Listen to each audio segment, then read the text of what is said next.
is a war going on right now, and it's not in the streets. It's not on the screens. It's not between countries or politicians. It's happening inside your head, between who you are and who you were meant to become. Most people will never win that war, not because they're weak, not because they're incapable, but because they never even realized it existed. They wake up every day controlled by a mind they've never learned to command. They believe every thought. They obey every fear. They submit to every excuse. And slowly, quietly, they become slaves to their own thinking. This is the quiet tragedy of modern life. People who appear free, but are prisoners inside, caged by doubt, paralyzed by anxiety, addicted to distraction, living on autopilot. But here's the truth. Your mind is not your master. It is a weapon, a tool, a servant to your purpose. And if you don't learn to control it, it will control you. You were not born to be ruled by fear. You were not created to be a puppet of your past. You were built with power. You were born with fire. But that fire must be directed, because the same mind that can build empires can also destroy them. The same mind that produces wealth can also create poverty. The same thoughts that lift a man to greatness can bury him in mediocrity. And that's the first truth you must understand. You are not your thoughts. You are the observer of them, the commander, the architect, but only if you choose to be, because without discipline, your mind will drag you through the same patterns over and over. It will play the same lies, the same regrets, the same insecurities. It will feed on fear, comfort, pleasure, and distraction, until there's nothing left but potential that was never claimed. But when you wake up, when you take the reins, when you say no more, a shift begins. The fog clears, the cage opens. You begin to think intentionally. You begin to create consciously. You begin to move not from reaction, but from power.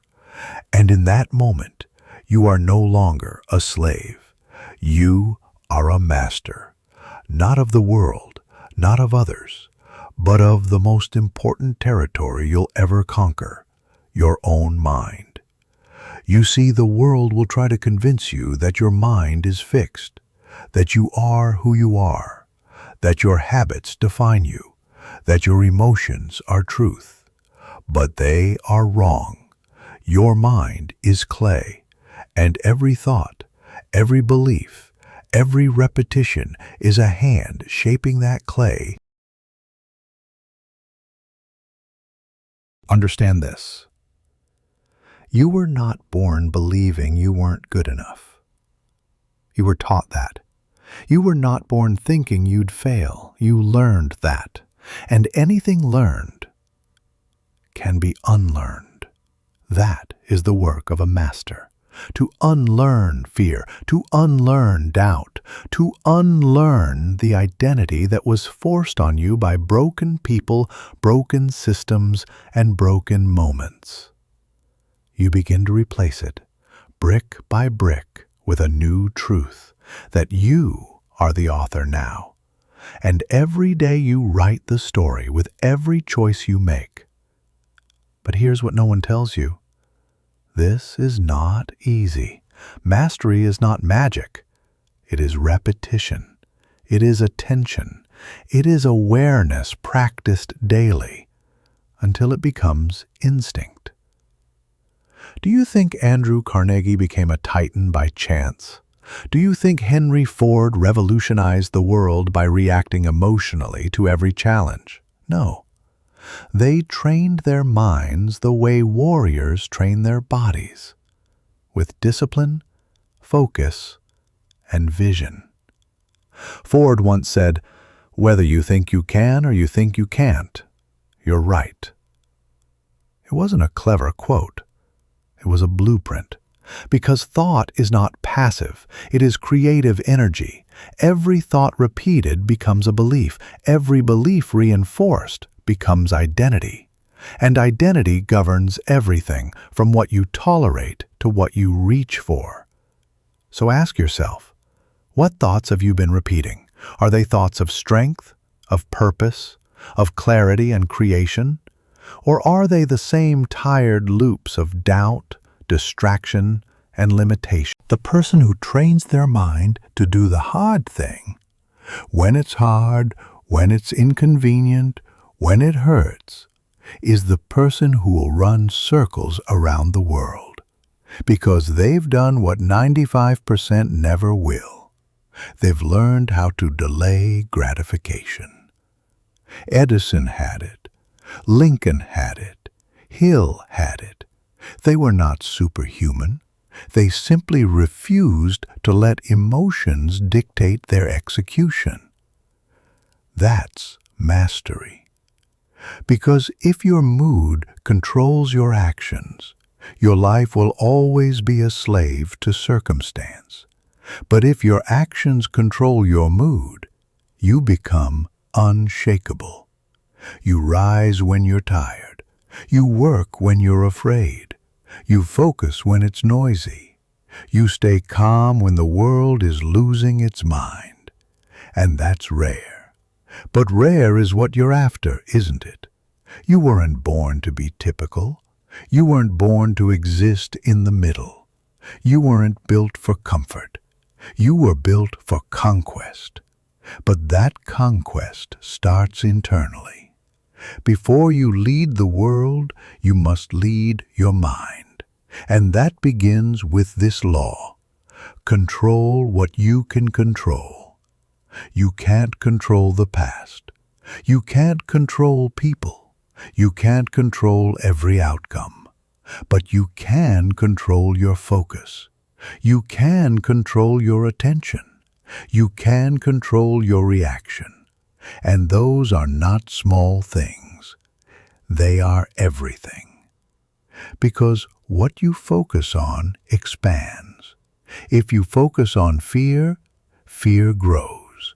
If you focus on weakness, weakness multiplies.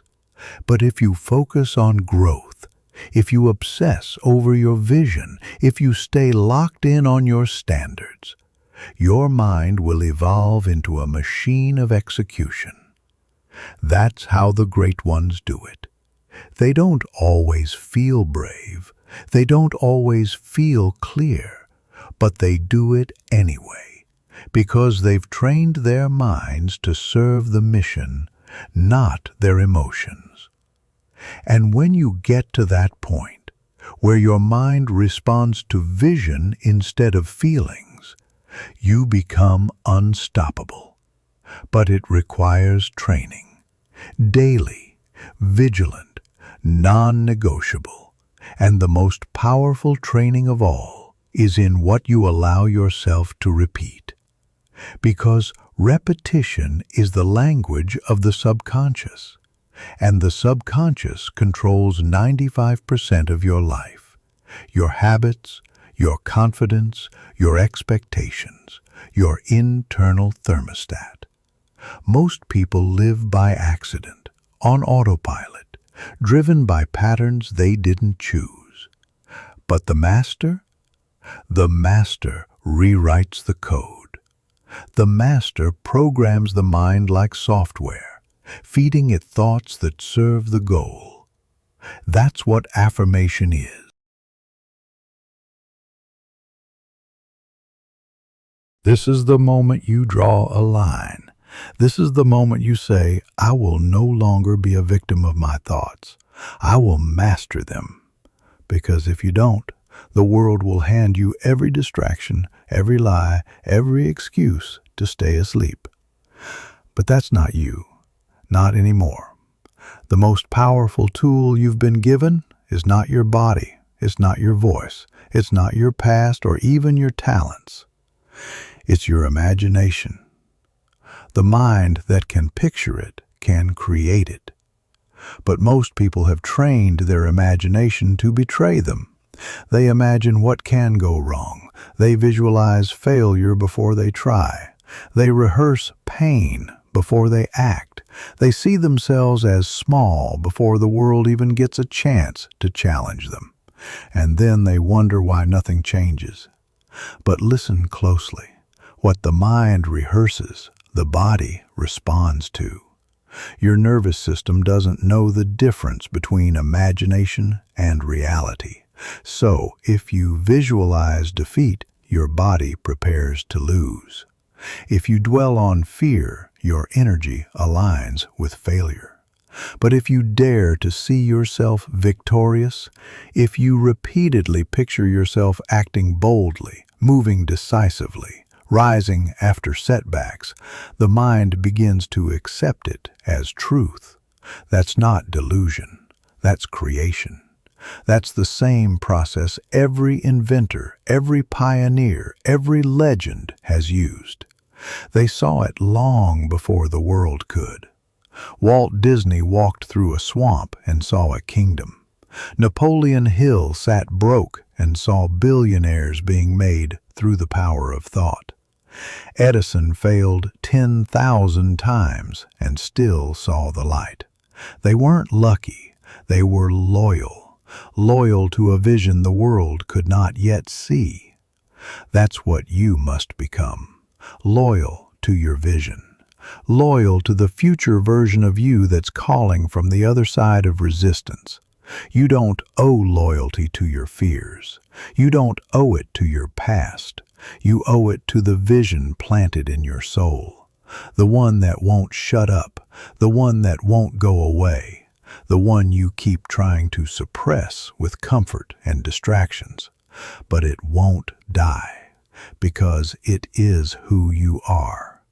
And that's the deeper truth about mastering your mind. It's not about becoming something new. It's about returning to who you were before the world told you to shrink. Before the failure, before the heartbreak, before the opinions, before the fear.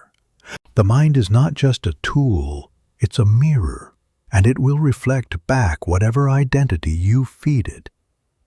You feed it with excuses, it shows you limits. You feed it with standards, it shows you discipline. You feed it with faith, it shows you fire. So the question becomes, who are you rehearsing? Who are you becoming with your thoughts? Because identity is not set, it is shaped. And every decision you make is a vote for the type of person you wish to become.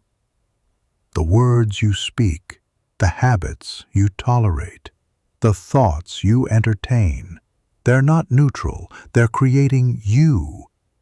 And if you are not consciously crafting your identity, then it is being constructed by accident, by your environment, your past, your fears, and everyone else's opinions.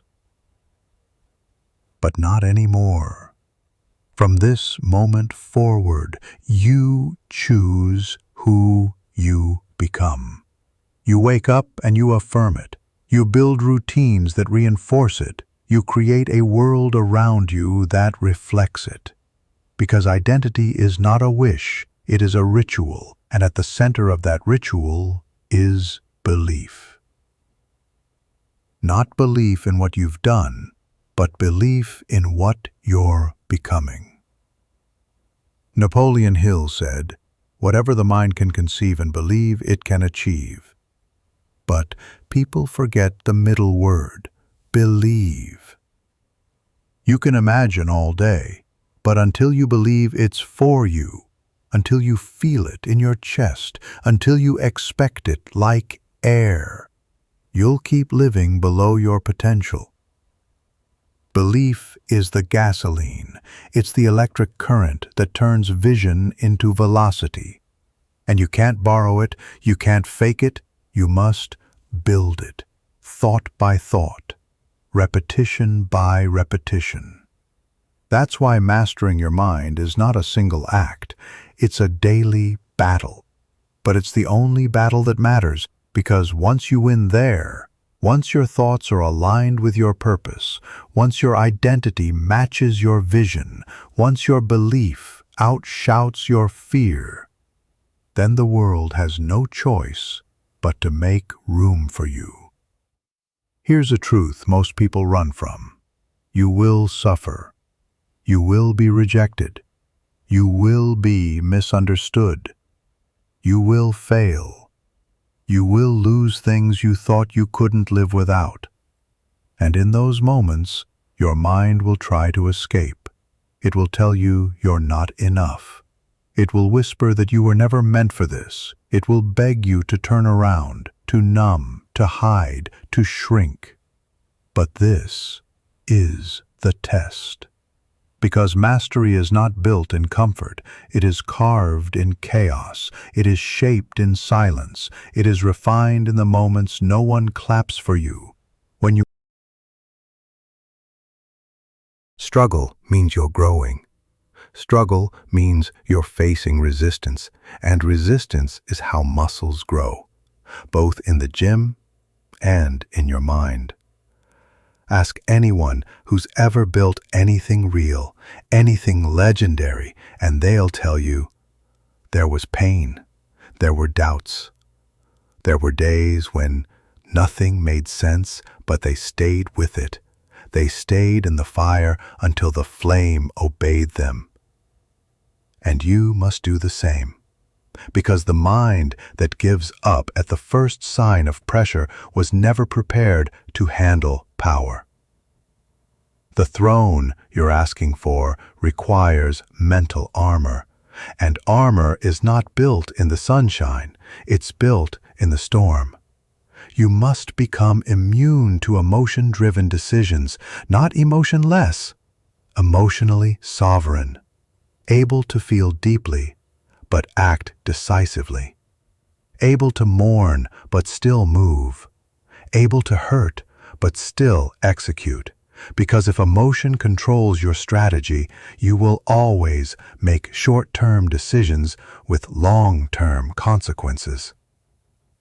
That's why the master trains themselves to pause, to breathe, to observe without reacting, to watch their own mind like a soldier scans the battlefield, never surprised, never panicked, always prepared. This is emotional maturity. And most never reach it because they let their thoughts control their state, when your state must control your thoughts. What does that mean? It means your physiology, your breathing, your posture, your movement is often more honest than your mind. If you feel like a victim, stand like a victor. If your thoughts are anxious, breathe like someone in control. If your mind is clouded, move your body with power. Why? Because the body influences the mind just as much as the mind shapes the body. This is the loop most people never learn to control. But you will. You will walk like a master even when your thoughts are chaotic. You will speak like a king even when fear tries to choke your voice. You will move forward like a warrior even when the path is hidden in fog. And as you do, something incredible happens. Your mind begins to follow your body's command. Your thoughts align with your posture. Your emotions catch up to your decisions. You become a living reminder that you were never at the mercy of your mind. You were just waiting to take back the throne. Because that's what mental mastery really is. You choosing to rule. Not one day, not when it's easy, not when people approve, but now, in the fire, in the fog, in the silence. You don't need perfect conditions to think clearly. You need standards. There comes a point in your evolution When mastering your mind is no longer just about personal power, it becomes about purpose, because power without direction is chaos. Discipline without mission is a prison. Focus without purpose is just obsession. You must ask the higher question. What am I mastering my mind for? You weren't put here just to control your habits. You weren't born simply to wake up early, grind harder, or check off goals. You were placed here to build, to serve, to rise, and to move the world forward in a way only you can. That is purpose. And once you find it, or rather, once you remember it, everything changes. The excuses that once felt justified, they dissolve. The distractions that once tempted you, they feel hollow. The fears that once held you back, they lose their grip. Why? Because when purpose is strong, confusion dies. When vision is clear, weakness evaporates. You begin to realize that every day is an audition for your destiny. Every thought you allow, every word you speak, every step you take is either aligning you with your calling or pulling you away from it. There is no neutral. The greats knew this. Carnegie didn't just build steel. He built the infrastructure of a nation.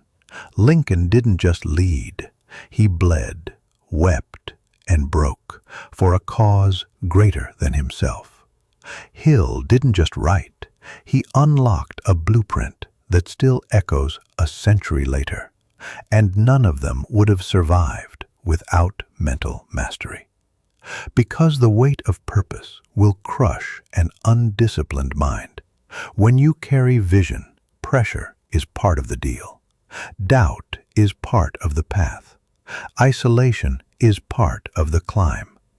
But you can't break when you're built to blaze the trail. You must decide, is your mission greater than your mood? Is your legacy worth more than your comfort? Is the impact you're here to make louder than the voices in your head? Because when your mind is aligned with mission, you no longer need motivation. You're moved by meaning. You don't chase hype. You move in silence, like a storm preparing to change the landscape. And here's the truth. Most people will never get here, not because they couldn't, but because they didn't stay in the fire long enough to burn off the old self. But you've come too far to turn back now. You've tasted awareness.